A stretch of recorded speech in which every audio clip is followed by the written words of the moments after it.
આગળ જે બનાવ બન્યું છે એના વિશે તપાસ સમિતિ રચવામાં આવી છે. એ તપાસ સમિતિમાંથી જે પણ હશે એના મુજબ આપણે કામગીરી કરવાનું છે. તપાસનો વિષય છે તો આપણે કરું છું કે તપાસ સમિતિની રિપોર્ટ આવે એ તપાસનો વિષય છે. એ તપાસનો વિષય છે, આપ સૌ જાણો છો. ખાલી એક જ શબ્દમાં ડિમોલિશન કોણે કર્યું? મને નથી ખબર.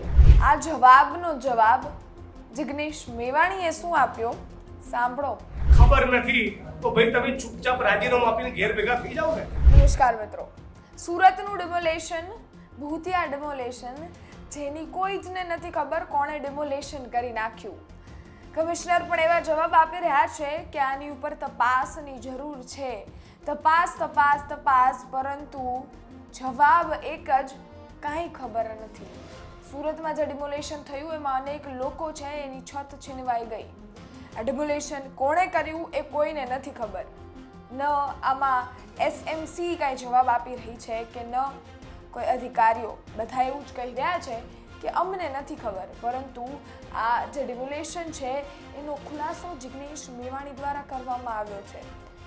જિગ્નેશ મેવાણીએ અમુક કારણો બતાવ્યા અને જેનાથી એવું પણ એને કહ્યું કે મારા સૂત્રો દ્વારા આ માહિતી મને મળી રહી છે.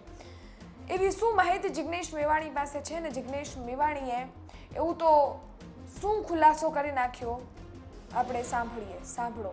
રાજ્ય સરકાર અને પોલીસ પ્રશાસન અને કોર્પોરેશનના એકબીજાના મેળાપીપણા વિના આટલું મોટું કૌભાંડ એ કોઈ અંજામ આપી શકે નહીં.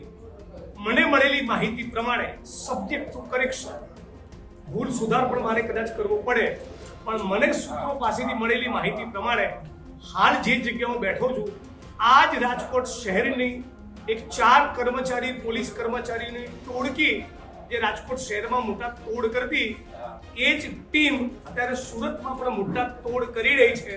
અને એ પૈકીના કોઈ કર્મચારી, અધિકારીઓ આ પ્રકરણમાં ઇન્વોલ્વ છે. વત્તા મીડિયાના મિત્રોએ ચલાવેલા વિઝ્યુઅલમાં ટાઉન પ્લાનિંગનો એક કર્મચારી અને પોલીસના બીજા 3 થી 4 કર્મચારી, જે પૈકીના એક લોકો મોઢે રૂમાલ બાંધીને પણ ઊભા છે. અને મ્યુનિસિપલ કમિશનરનું એવું કહેવું કે મને શું ચાલી રહ્યું છે, શું ઘટના બની ગઈ, કોણ આવીને તોડી ગયું, કોણે બધું બુલડોઝ કર્યું, કશું જ ખબર નથી. તો ભાઈ તમે ચૂપચાપ રાજીનામું આપીને ઘેર ભેગા થઈ જાઓ ને. તમારી નાકની દાંડી નીચે આટલી મોટી ઘટના બને, આટલા મોટા પરિવારોને તમે ઉપર આબને નીચે ધરતી આવી પરિસ્થિતિમાં લાવીને મૂકી દો અને રાજ્યની સરકાર કે મને ખબર નથી, પોલીસ કમિશનર સુરત કે મને ખબર નથી, મ્યુનિસિપલ કમિશનર સુરત કે મને ખબર નથી. આ કઈ રીતે શક્ય છે? આ બધાની આમાં મિલીભગત છે.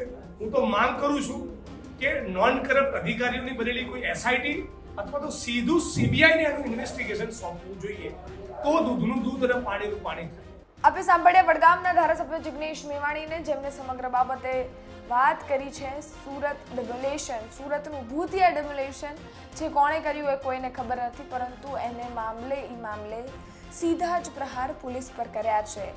પોલીસની એક ટોળકી જે રાજકોટમાં પણ એક્ટિવ હતી એવું કહેવામાં આવી રહ્યું છે કે એ હવે સુરતમાં પણ એક્ટિવ છે ને એમાંથી જ કોઈક પૈકી લોકો છે એને આ બધું કર્યું છે એવી વાત અહીંયા કરવામાં આવી રહી છે. આટલા મોટા આક્ષેપ કરવામાં આવ્યા છે. હવે જવાબ આનો ખબર નથી કે જે સત્તાધારીઓ છે કઈ રીતે આપશે અને SMC ના જે લોકો છે કઈ રીતે આપશે, પરંતુ આની ઉપર કડક તપાસ થવી જોઈએ એવી પણ માંગ જિગ્નેશ મેવાણીએ કરી છે. સમગ્ર બાબતે હવે આવનારા સમયમાં શું થશે, શું સામે આવે છે એ સમય બતાવશે. અમે તમને ચોક્કસથી અપડેટ આપતા રહીશું. પરંતુ જિગ્નેશ મેવાણીના આ ખુલાસા બાબતે તમારું શું માનવું છે કોમેન્ટ ચોક્કસથી કરજો.